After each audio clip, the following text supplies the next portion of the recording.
This is my ShopBot Buddy. It's a great machine, but its bed capacity is only 24 inches by 48. So to extend that, I had to put a different power stick on it to give it a 48 by 48 inch capacity. There wasn't a good set of instructions on it, so this is how I got it done. So the old spoiler board is a 1-inch piece of MDF, and it's got 5 sets of 4 machine screws that obviously had to come up.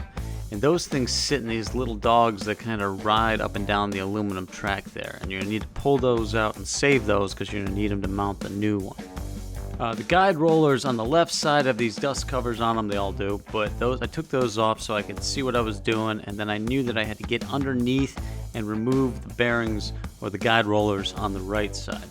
So I used a T-handle Allen. They came out real hard. Took a lot of work to get those things out. But you unbolt both of those rollers from the bottom, and then those will pop up.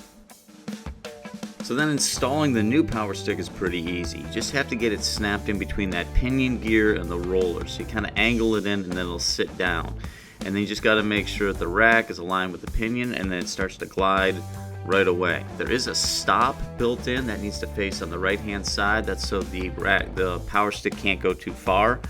And you might have to shim it on the opposite side to get those second set of rollers in to get it up to level with those things. So I use a little Allen wrench there to do that. So now you need to prep your new spoiler board. Now I didn't have the 1-inch stuff, I only had 3/4. And a smarter person probably would have wrote a program ahead of time to cut all the holes before they took off the old one, but that would have required indexing and stuff like that. So I used the old spoiler board as a template, laid it right over top of my new one, and drilled my holes and my counter bores for those screws to sit into the power stick.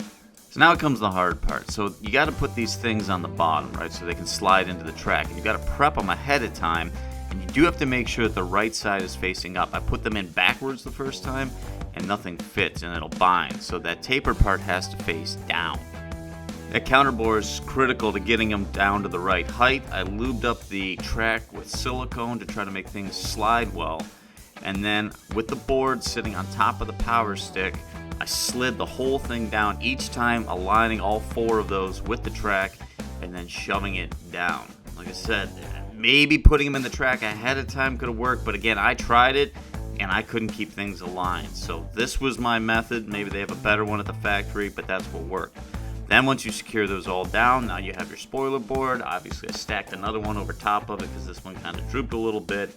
But that is getting your power stick upgraded from a 24 to a 48.